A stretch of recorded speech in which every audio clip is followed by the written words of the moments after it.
Gusto ko lang mag-share at sabihin na I am very happy of course sa pagiging teacher. Lalo na ngayon, 3 p.m. na, vacant ko na, maya-maya uwian na syempre.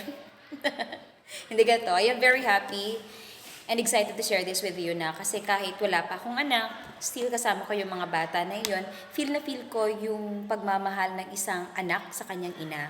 Ganito kasi sa ESP, yung topic ko, yung tanong ko ganito, anong magandang desisyon ninyo na hindi nyo pinag-isihan? Medyo na-amaze lang ako syempre sa sagot kasi hindi naman siya lumaki sa kanyang mama pero well appreciated niya yung presence ng kanyang ina, 'di ba? Kaya naman sa mga mama diyan and sa mga parent diyan of course, you're very lucky if you have this kind of child, 'di ba? Anong desisyon ang ginawa niyo na hindi niyo pinagsihan?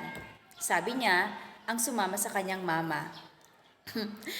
Kasi separated na ang kanyang parent, di ba medyo nakakalungkot yung ganon. Kaya sana, hanggat maaari, iwasan natin yung pagkakaroon ng broken family, di ba?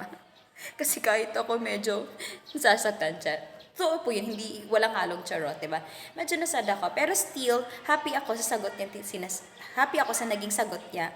Kasi binibigyan niyang value yung presence ng kanyang mama, yung pag-aalaga ng kanyang mama, yung kahit may trabaho ang mama niya, busy palagi, ang importante sa kanya, may oras na magkasama sila. 'Di ba? So para daw sa kanya, hindi niya yon pinagsisihan. Ang ganda ng sagot ng batang yun. Super na-touch ako, syempre.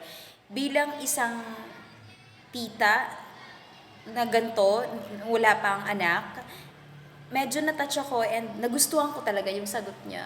Kaya nasabi kong, I am very lucky being teacher of course sa mga elementary na ganun ang sagot na nila.